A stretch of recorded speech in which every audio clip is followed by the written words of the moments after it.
The medical bay smelled wrong. Not the antiseptic wrong of a hospital, but the copper-endozone wrong of alien chemistry trying to approximate human healing. Lieutenant Amy Foster opened her eyes to a ceiling that curved like the inside of a shell, glowing with bioluminescent patterns she couldn't quite focus on. Pain came next. Not the sharp pain she expected, but a deep, strange sensation like her body was learning to exist all over again. She tried to sit up, and something in her chest whirred softly. That wasn't right. That wasn't human. A face appeared above her, but it took her brain several seconds to process what she was seeing. The creature had skin like frosted glass, translucent enough to show the shimmer of organs beneath. 4 eyes arranged in a diamond pattern blinked at her in sequence, and when it spoke, the words came from a small device clipped to what might have been its neck. "You are awake, this is good. We worried you would not survive." Amy's throat felt raw. "Where am I? Where's my crew?" "Safe, healing like you." The creature gestured with 3-fingered hands toward the rest of the room. "I am called Una. I have been caring for you." The room came into focus slowly. Walls that seemed to breathe, equipment that looked grown rather than built, and 5 pods arranged in a circle. 3 were occupied by shapes she recognized even through the translucent material. Her crew, her people. "The crash," Amy whispered, memories flooding back. The mission to explore Telos 7, a jungle world that seemed perfect for future colonization. The sudden malfunction in the ship's navigation. The horrible, endless fall through the atmosphere. The impact that should have killed them all. 3 weeks ago, Una confirmed. "Your vessel fell near our city. We found 5 of you alive. 7 others were beyond our ability to save." 7 dead. Amy closed her eyes, feeling the weight of those losses settle into her chest alongside whatever alien technology was keeping her alive. "The others," she managed. "Dr. Richard Hayes woke yesterday. Officer Dante Williams 3 days before. Engineer Lucia Reyes has been conscious for a week. Captain Oliver Grant remains in deep healing sleep." Amy forced herself to look down at her body. Her uniform was gone, replaced by something that looked like living fabric, adjusting and shifting against her skin. But it was her legs that made her breath catch. From the knees down, they looked wrong. Still shaped like legs, still functional, but the skin had a faint, translucent quality, and she could see structures beneath that definitely weren't bone and muscle. "What did you do to me?" Una's 4 eyes blinked in that unsettling sequence again. "We saved you. Your lower limbs were destroyed in the crash. Your spine was broken in 4 places. Your internal organs were failing. We had only one choice to preserve your life." "What choice?" "Integration. We used our biotechnology to rebuild what was damaged. Your legs are now a hybrid of your original tissue and our organic machinery. Your spine has been reinforced with neural conduits. Your organs are supplemented with biological processors that will help them function." Amy stared at the ceiling, processing this information. She was part alien now, part human, part whatever these creatures were. The thought should have terrified her, but all she felt was a strange numbness. "I need to see the others." Una helped her stand, and that was when Amy discovered just how different she had become. Her new legs responded instantly, perfectly, with a strength and balance she had never possessed before. When she put weight on them, she didn't wobble or stumble. She simply stood, as stable as if she had been doing it her entire life. The first pod contained Richard Hayes, the expedition's xenobiologist. Even through the translucent material, she could see the changes in him. His entire left arm had been rebuilt, and there were subtle alterations to his skull, probably where head trauma had required intervention. Dante Williams was in the next pod, the security officer who had survived tour in 3 different conflict zones, only to be nearly killed exploring a peaceful jungle world. His modifications were extensive. Both arms, his chest, and what looked like his entire respiratory system had been altered. Lucia Reyes sat awake in the third pod, and she smiled when she saw Amy approach. The engineer's modifications were less visible but no less significant. Through the thin medical gown, Amy could see the faint glow of biomechanical structures running along her spine and ribs.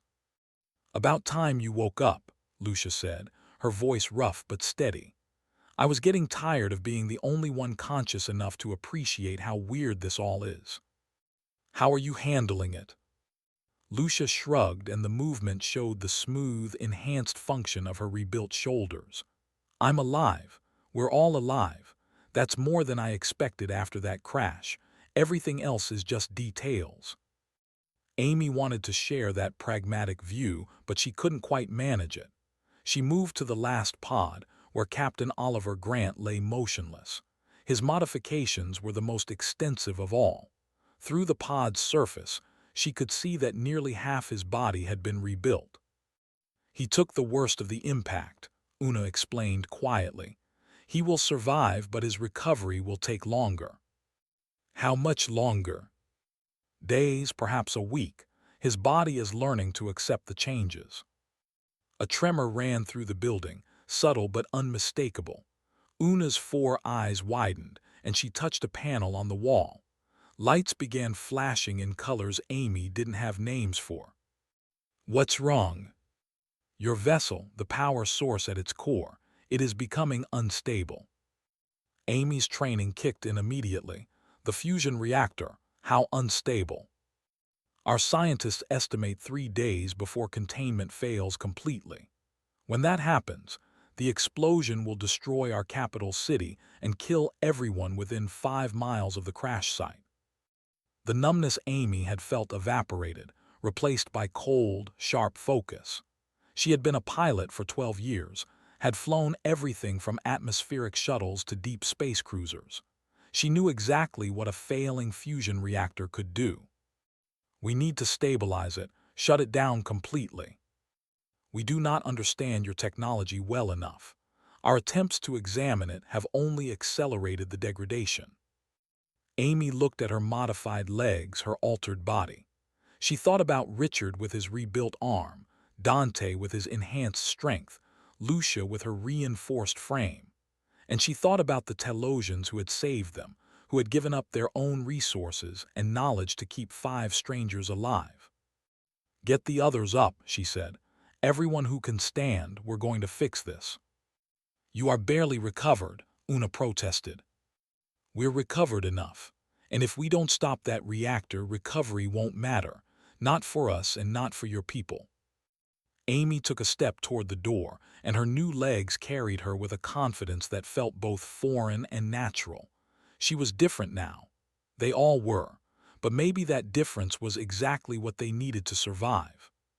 The building trembled again, a reminder that time was running out. The wreckage of the horizon looked worse than Amy remembered. Twisted metal jutted from the jungle canopy like broken bones, and the entire structure had sunk 15 feet into the marshy ground. Vines already claimed the hull, and something with too many wings nested in what used to be the communications array. Richard stood beside her, his rebuilt arm hanging naturally at his side. The biotechnology that had saved his life gave the limb a faint glow in the dim jungle light. He raised a scanner, one of the few pieces of equipment the Telosians had salvaged from the wreck. "Radiation levels are climbing," he said. "We have maybe 60 hours before the containment field collapses completely." Dante emerged from the tree line, moving with a fluid grace that his old body had never possessed. The security officer had spent the morning scouting the perimeter, and his expression told Amy everything she needed to know about their chances. "The main access corridor is completely blocked. Hull breach on the port side exposed the reactor compartment to the elements. Half the safety systems are offline, and the ones that are still working are barely holding." Lucia appeared last, climbing down from the wreck itself. Her modified body let her navigate the unstable structure without safety equipment, and she had been inside for the past hour assessing the damage.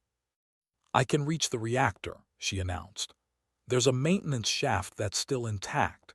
It's narrow, too narrow for anyone in an environment suit, and the radiation in there would kill a normal human in minutes. But not you, Amy said. Lucia shook her head. The Telosian modifications. They process radiation differently. I felt it when I got close. My body was adapting, changing how my cells respond to the exposure. It hurt, but it didn't damage me. Not like it should have. Richard was already running calculations on his scanner. The modifications gave us all enhanced cellular repair, accelerated healing at the microscopic level. It's like having a million tiny doctors inside us, constantly fixing damage as it occurs. So you can get to the reactor, Amy said to Lucia. Can you fix it? If I can manually reset the magnetic containment and purge the primary coolant loop, yes. But I'll need time. At least 2 hours inside the reactor compartment. 2 hours of intense radiation exposure. Even with the modifications, it was a risk. But what choice did they have? A sound in the jungle made them all turn. Una emerged from the undergrowth, accompanied by 3 other Telosians. They moved with the same liquid grace their translator had shown in the medical bay, but these 3 carried equipment that looked biological and technological at the same time. We brought support systems, Una said. If your engineer enters the reactor chamber, we can monitor her condition and provide assistance if her body begins to fail. Can you interface with her modifications? Richard asked, his scientific curiosity overriding his caution. We created the modifications. We can read everything they tell us about her physical state. Una paused, her 4 eyes focusing on each human in turn. But there is something else you should know, something we have not yet told you. Amy felt a chill that had nothing to do with the jungle humidity. What? The modifications are not permanent, not in their current state. They require regular maintenance, regular integration with our biotechnology. Without it, they will begin to degrade. Your bodies will reject them. How long? Dante's voice was flat, controlled. 6 months, perhaps 8 if you are fortunate. After that, the rejection will kill you. The jungle seemed to go quiet. Amy heard her own heartbeat, felt the blood moving through veins that were still human even if everything around them had changed. So we're stuck here, Dante said. We can never go home. There may be ways to stabilize the modifications, ways to make them permanent without constant maintenance, but we do not know them yet. This technology is still new to us, still experimental. Richard was the first to speak. We're test subjects. You saved our lives, but you also made us dependent on your technology. We saved your lives, Una repeated firmly. The dependency was not our goal. It is simply the nature of what we did. We are sorry. Amy looked at the wreckage of the horizon, at the reactor that was slowly building toward an explosion that would kill thousands of Telosians. She thought about the choice in front of them. Stay and survive, or try to leave and die when their bodies rejected the alien technology keeping them alive. We'll deal with that later, she said. Right now, we have a reactor to fix. Lucia was already moving toward the wreck. Let's get this done. The maintenance shaft was exactly as narrow as Lucia had described. Amy watched her squeeze through the opening, her modified body compressing in ways that should have been impossible. The Telosian medical equipment tracked her progress, displaying information in symbols Amy couldn't read but Una could. Her radiation exposure is increasing. Her body is responding well, but this will cause damage. How much damage? Amy asked. Significant. She will need extensive recovery time. Days, perhaps weeks. They waited. Richard monitored the reactor readings. Dante kept watch on the perimeter, his enhanced senses alert for any danger. Amy stood with Una, watching the medical displays and trying not to think about what it meant that they were trapped on this world. An hour passed, then 90 minutes. The radiation levels inside the reactor compartment climbed to lethal levels, then beyond. On the display, Lucia's biosigns flickered and jumped, her body fighting to keep up with the damage. She needs to leave, Una said. Her cellular repair is reaching its limit. Just a little longer, Amy said, hoping it was true. At the 2-hour mark, something in the wreckage groaned. Metal shifted, and for a moment Amy thought the whole structure was going to collapse. Then Lucia's voice crackled over the communicator they had jury-rigged from Horizon parts and Telosian technology. Containment reset, coolant purged, the reactor is stable. Relief flooded through Amy so intensely it made her dizzy. Get out of there, now. But Lucia didn't respond. On the medical display, her biosigns were dropping rapidly. Something is wrong, Una said. A new sound filled the jungle, not the groan of metal or the whisper of wind through alien trees. This was deeper, more deliberate. Something was moving through the wreckage toward Lucia, something big enough to shake the ground with each step. What is that? Dante demanded. Una's 4 eyes widened in what Amy was learning to recognize as fear. A sentinel, one of our guardians. It must have been trapped in the crash, and now it is active again, and it will see Lucia as a threat. The creature emerged from the collapsed cargo bay with deliberate slowness, and Amy's first thought was that it moved like water given shape and purpose. It stood nearly 8 feet tall, covered in overlapping plates that shifted from deep blue to warning crimson as it registered their presence. Through the Telosian biological sensors, Amy could see what Lucia was seeing.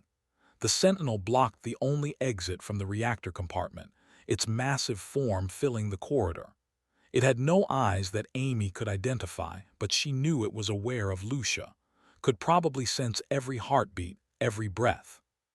Tell us how to stop it, Dante said, already moving toward the wreck. You cannot stop it.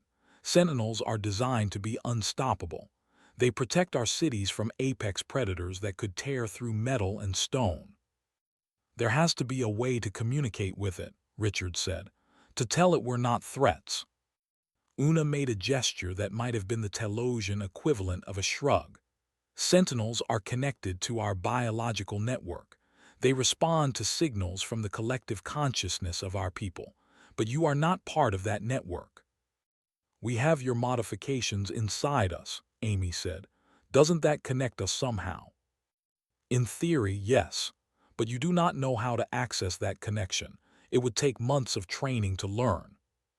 Inside the wreck, Lucia was backing away from the sentinel. Amy could see her vital signs spiking on the display. After 2 hours of radiation exposure, Lucia's body was already at its limit. A fight would kill her. We don't have months, Amy said. We have minutes. How do we access the network? Una hesitated, her 4 eyes blinking rapidly.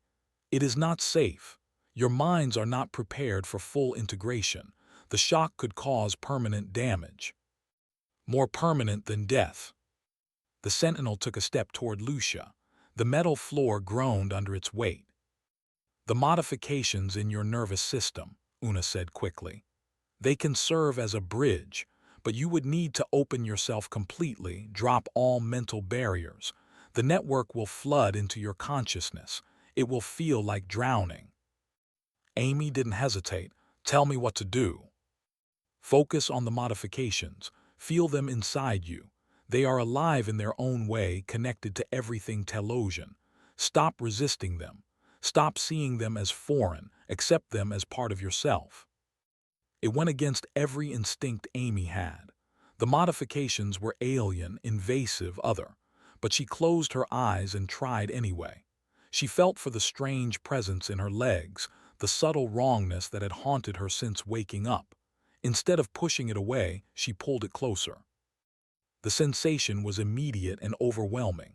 Information flooded her mind, too much to process, too fast to understand. She felt the jungle around her, not through her eyes but through 1,000 different sensors. She felt the Telosians in the nearby city, their collective thoughts a background hum of consciousness.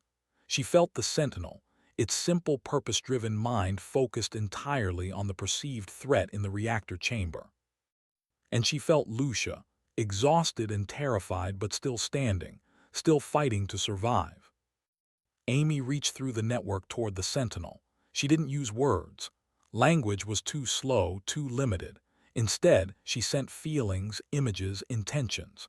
She showed the Sentinel what had happened, the crash that had damaged it and trapped it in the wreckage, the humans who were trying to prevent further destruction, Lucia's desperate repair work that had saved thousands of Telosian lives. The Sentinel's attention shifted. Amy felt its focus turn toward her, analyzing, processing.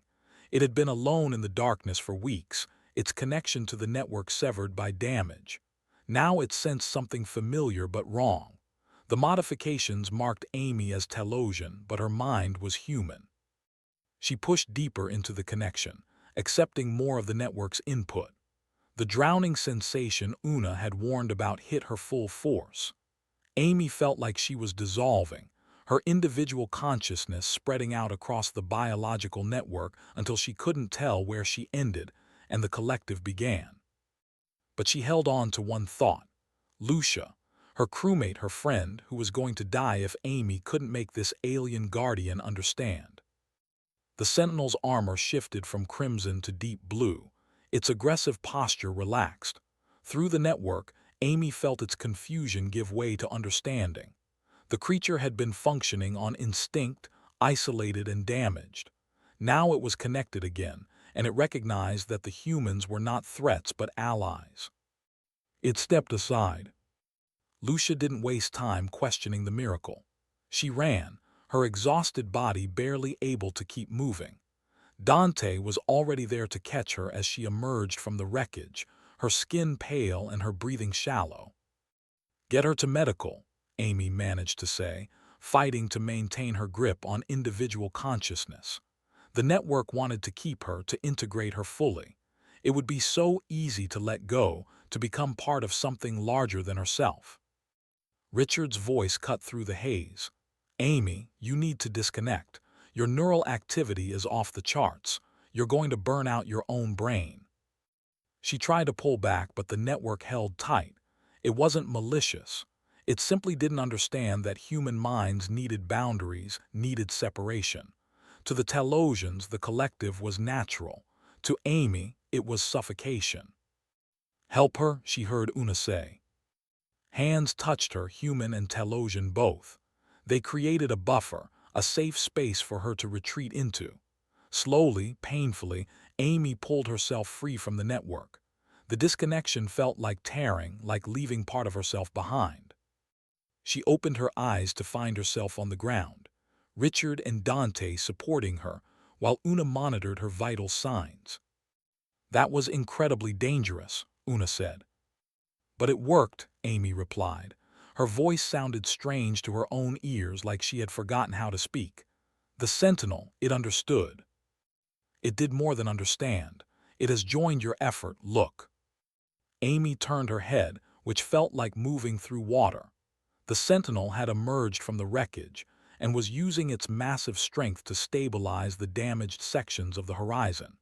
It worked with precision that spoke of deep understanding, making the wreck safer for future salvage operations.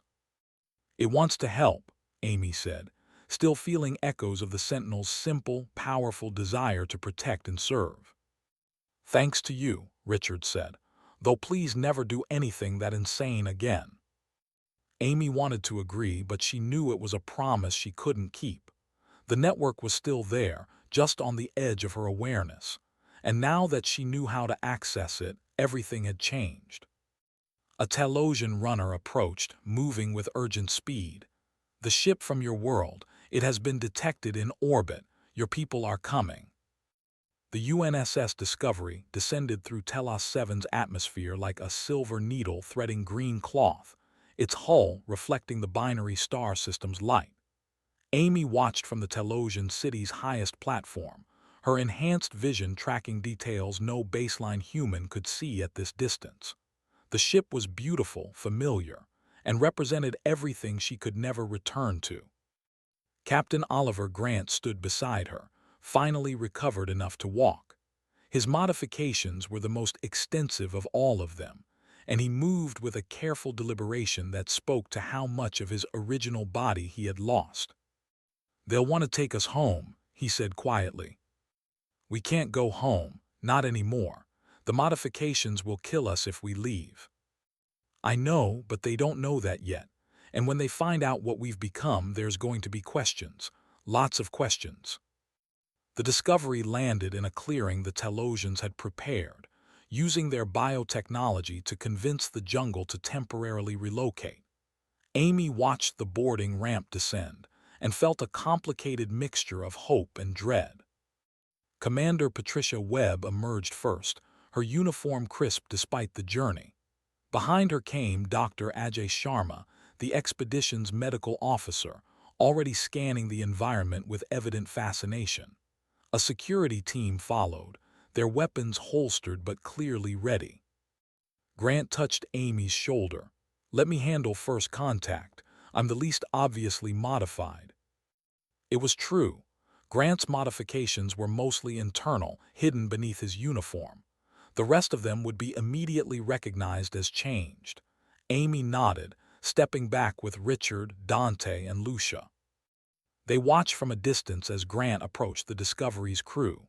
Even from here, Amy could see the moment Commander Webb recognized him. Relief flooded her expression, followed quickly by confusion as she took in his slow, careful movements.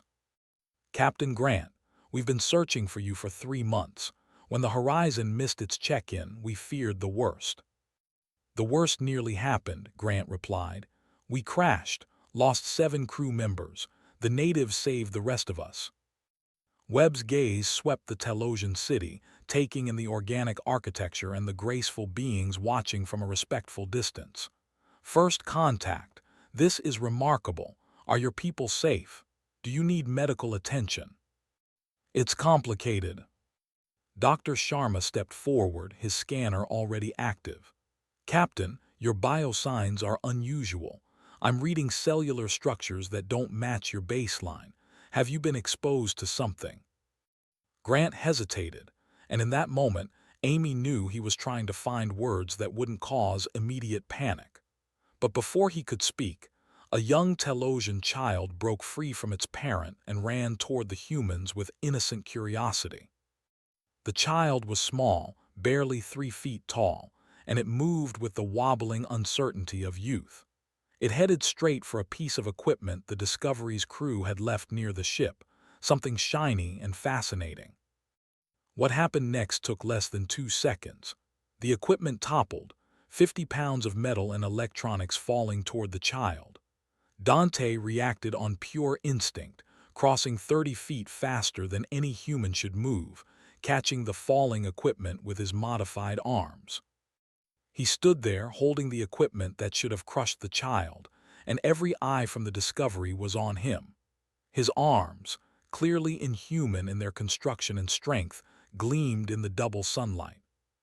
The secret was out. Dr. Sharma's scanner went wild. He pointed it at Dante, then at Amy, then at each of the modified crew in turn. "What am I looking at? These readings are impossible. You've been integrated with alien biotechnology."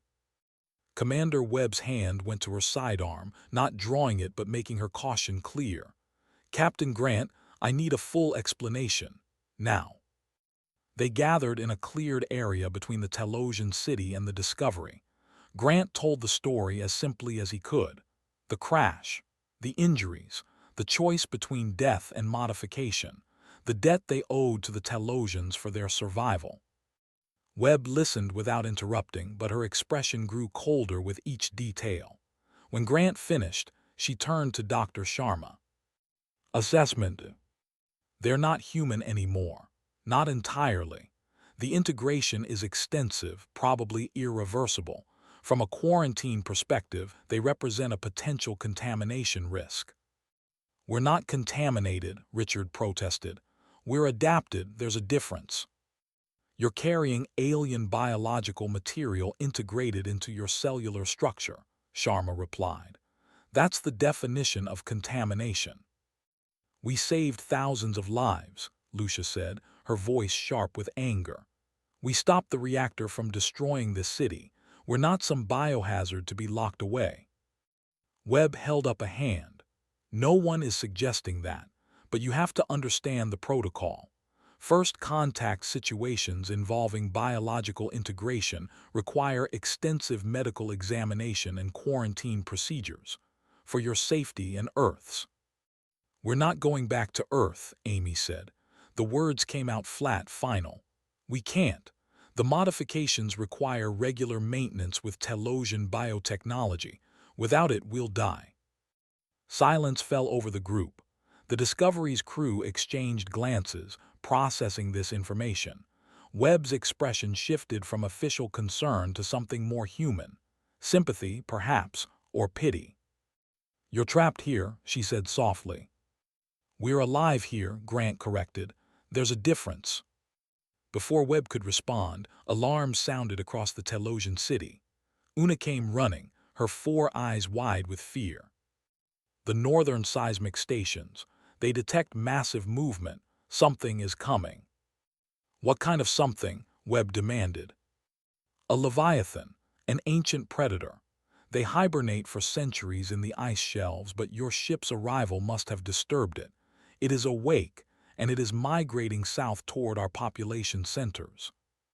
Richard pulled up data on his scanner, and what he saw made his face go pale. It's huge. The seismic signature suggests something over 500 feet long. Your weapons, Una said to Webb. Your technology, we need help. Our defenses alone will not be enough. Webb looked at her crew, then at the modified humans, then at the Telosian city full of innocent lives. Amy could see the calculation happening behind her eyes. The risk of involvement versus the moral weight of standing by while thousands died. How long do we have? Webb asked. 3 days, perhaps 4. Webb's jaw tightened. Then we have work to do. The seismic monitors showed it as a moving mountain, but through the Telosian biological network, Amy felt it as something far worse. A hole in the ecosystem, a void where life itself recoiled. The Leviathan had been sleeping beneath the northern ice shelves for 300 years, and now it was awake, hungry, and heading straight for the largest concentration of Telosian life on the planet. Una stood in the command center, a space grown from living wood and filled with displays that pulsed with bioluminescent data.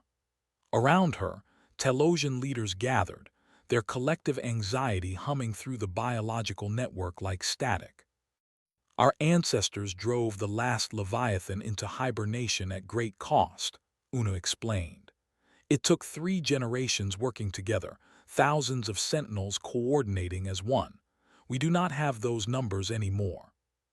Commander Webb studied the tactical displays Dr. Sharma had linked to the Telosian sensors. What are we dealing with exactly? Richard pulled up the scan data.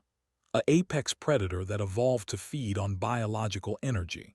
It's drawn to large populations like a moth to flame. The armor adapts to resist whatever attacks it. Previous encounters showed it could survive everything from acid to extreme temperatures. So we can't kill it, Webb said. Our ancestors never tried to kill it, Una replied. They redirected it, convinced it to return to the ice, but that was when our civilization was larger, stronger. Dante leaned over the display. What about evacuation? 12,000 Telosians live in this region. Moving them would take weeks. The Leviathan will arrive in days. Webb was quiet for a long moment, and Amy could see her working through the options. Finally, she spoke. Dr. Sharma, what about the Discovery's weapons? Plasma cannons, kinetic missiles, standard military loadout. Against something this size with adaptive armor, I don't know how effective they'll be. But combined with the Sentinels and the Telosian defenses, maybe, if we coordinate perfectly. Amy felt the network stirring at the edge of her consciousness. Since her connection with the Sentinel, it had become easier to access, like a door she had learned to open. She let herself touch it lightly, feeling the currents of collective thought.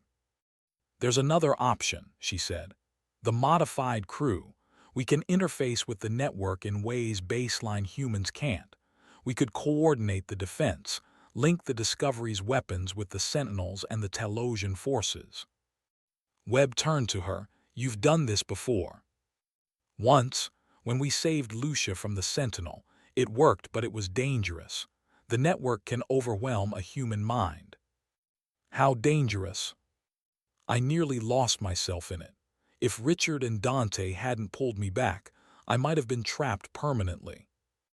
Grant stepped forward. We do it anyway, all of us. We link up, share the load, keep each other grounded. 5 minds working together should be more stable than one alone.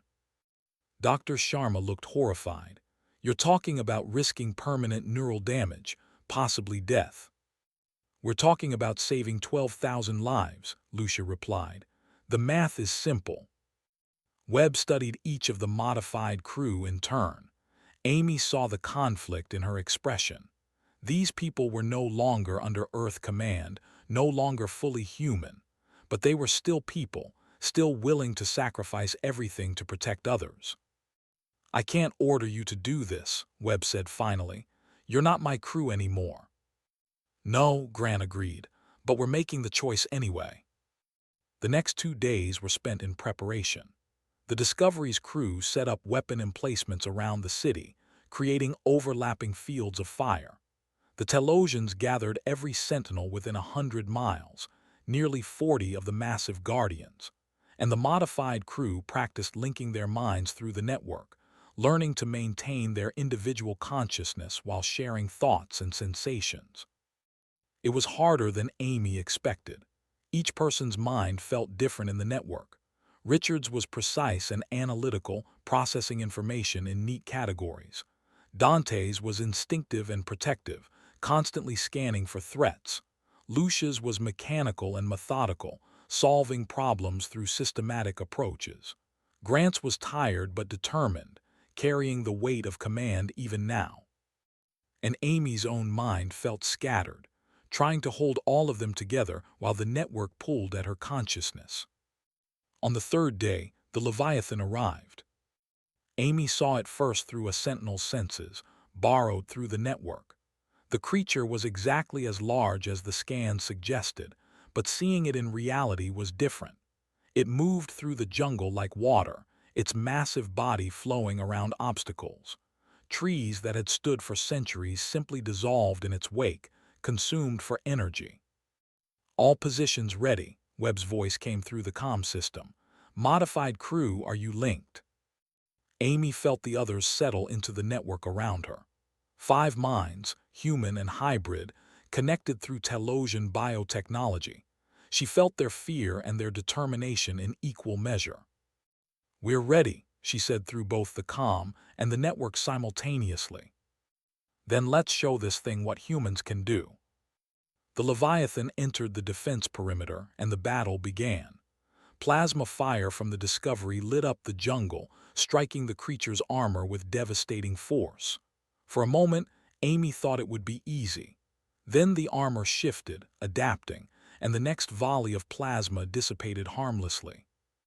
Through the network, Amy coordinated the Sentinels. They attacked from all sides, using their strength and speed to strike at joints and vulnerable points.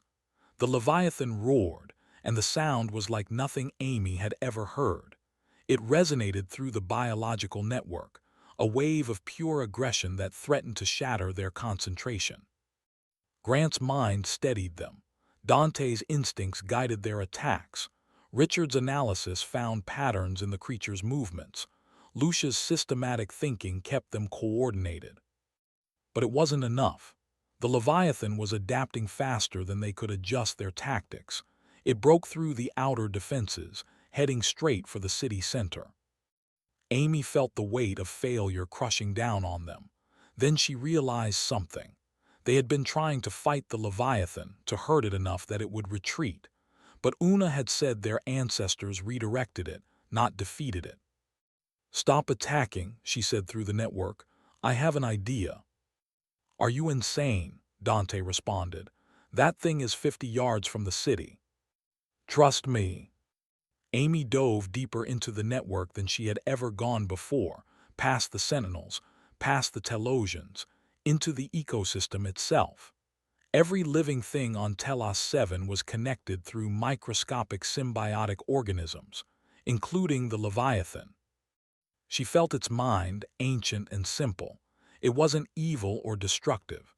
It was just hungry and following an instinct 300 years old. She showed it something different. A path to the north, to the ice shelves where it belonged, where it could sleep and wait. The Leviathan stopped. Amy felt the precise moment it chose survival over hunger. Then it turned and began moving north. Amy couldn't disconnect from the network. She tried, pulling at her consciousness like someone drowning trying to reach the surface, but the connection had gone too deep. She had touched the Leviathan's mind, felt the pulse of an entire planetary ecosystem, and now the network wanted to keep her. It wrapped around her thoughts like roots around stone, gentle but inexorable. She felt the others trying to help. Grant's steady presence, Dante's fierce protectiveness.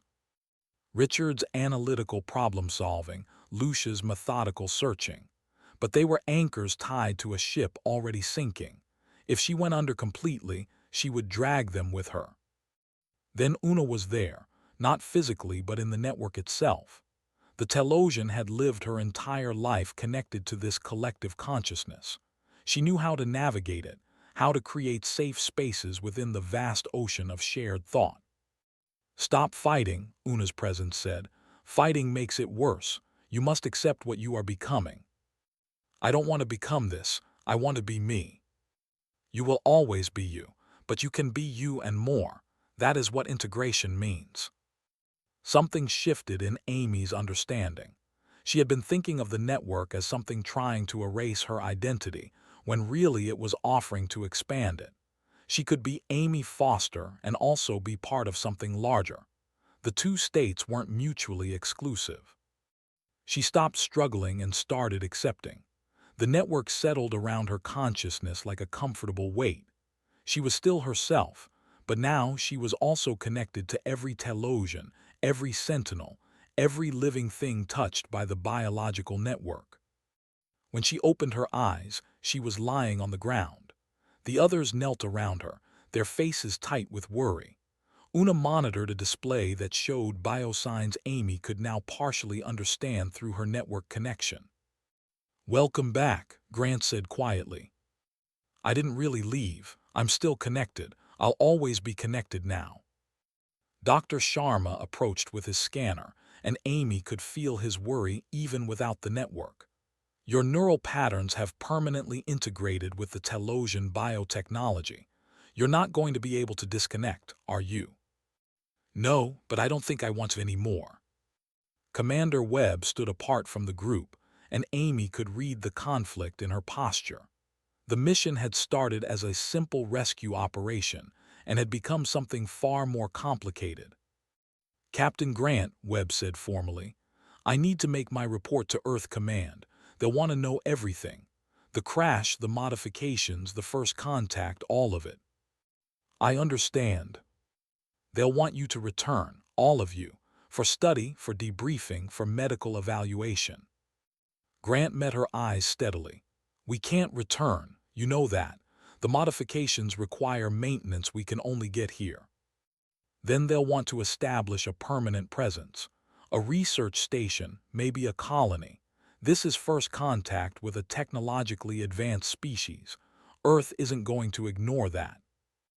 Amy pushed herself to sitting, feeling the network hum with the collective anxiety of thousands of Telosians listening to this conversation. What do the Telosians want? Una spoke for her people. "We want friendship. We want to learn from you as you learn from us. We want to not be alone in the universe anymore." "Then we make that happen," Webb said. "I'll recommend full diplomatic relations. A permanent research facility staffed by volunteers willing to undergo modification, cultural and scientific exchange." "And us?" Lucia asked. "The modified crew, what happens to us?" Webb was quiet for a moment. "You're citizens of Earth, but you can't return to Earth. You're partly Telosian, but you weren't born here. You're something new, something unprecedented. Bridge walkers, Amy said. The term came to her through the network, a Telosian concept for those who existed between states. We walk between human and Telosian. We can help both species understand each other. Richard nodded slowly. I like that.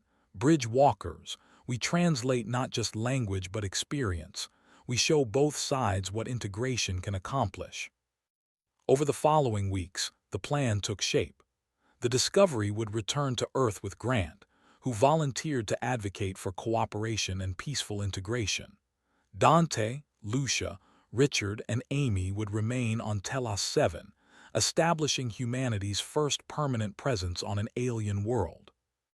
More ships came, bringing volunteers willing to undergo modification to become bridge walkers, scientists who wanted to study the integration process, diplomats ready to negotiate formal treaties. Each arrival brought new challenges and new possibilities. Amy stood on the same platform where she had watched the Discovery arrive, now watching 3 new ships descend. Through the network, she felt the Telosian city's cautious optimism. They were opening their world to humanity, taking a tremendous risk based on the example of 5 modified humans. Grant approached for his final goodbye before departing with the Discovery. His own modifications had stabilized with regular treatments, but he had chosen a different path. He would return to Earth, advocate for integration, and serve as humanity's voice in support of the Bridge Walker program. You sure about this? He asked Amy. I've never been more sure of anything. I can feel the network now all the time. I know what the Telosians are feeling, what they're hopping for. They're scared, but they're also excited. They've been alone for their entire history, and now they're not. And you, what are you feeling? Amy thought about her answer.